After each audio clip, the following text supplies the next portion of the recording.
देखें जी, मुल्क के अंदर महंगाई जो है वो IMF और दूसरी जितने भी हमने कर्ज उठाए हुए हैं उनकी वजह से है।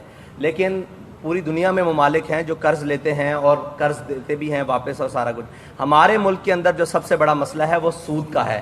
जो हमने कर्ज उठाए हैं वो सूद की बुनियाद पर हैं। और अभी कल परसों मिफ्ता इस्माइल साहब का एक बयान था कि IMF हमसे राज़ी नहीं है। भाई, ये मुल्क ला इलाहा इल्लल्लाह मुहम्मद रसूलुल्लाह की बुनियाद पर बना है।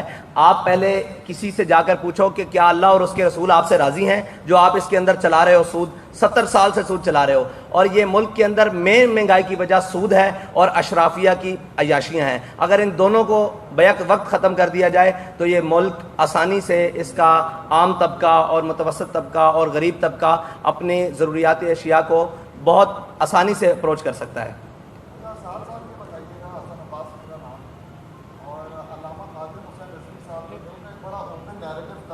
मौरूसी सियासत के ऊपर और उसके बड़ा अगेंस्ट दिखाई देते थे, लेकिन TLP में भी हम यही देख रहे हैं कि मौरूसी सियासत जो है वो हमें दिखाई दे रही है।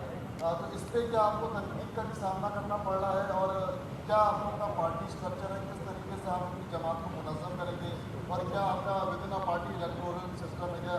क्या TLP में भी मौरूसी सियासत चलती रहेगी या आपके बाद हम किसी और को भी देखेंगे?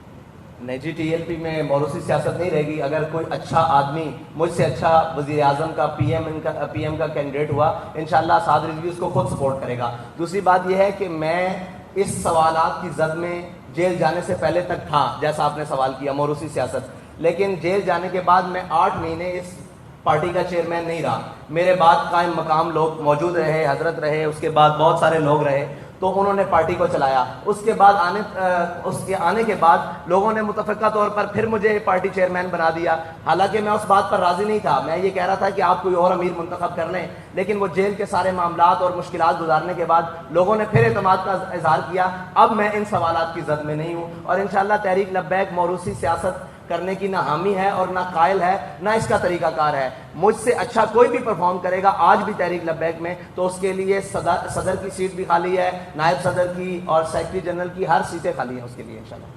जनाब का जो इलेक्शन उसके हवाले से जो भी नताइज होंगे उससे कबूल करेंगे या क्या नजर आ रहा है? देखिए जी, नताइज अगर प्री प्लान रिगिंग स्टार्ट हो गई है तो आपको भी मालूम है कि मुझे भी मालूम है नताइज क्या हो सकते हैं।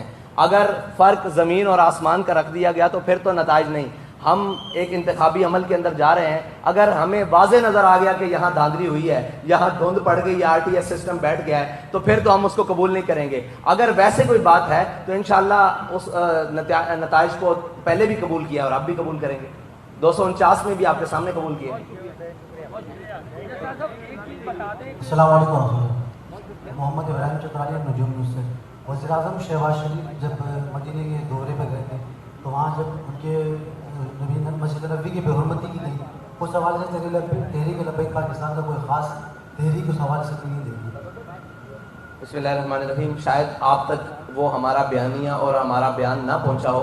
तहरीक लब्बैक पाकिस्तान ने बड़ा वाज़ेह रद्द-ए-अमल दिया था कि हरम नबी की तौहीन किसी सूरत भी बर्दाश्त नहीं है।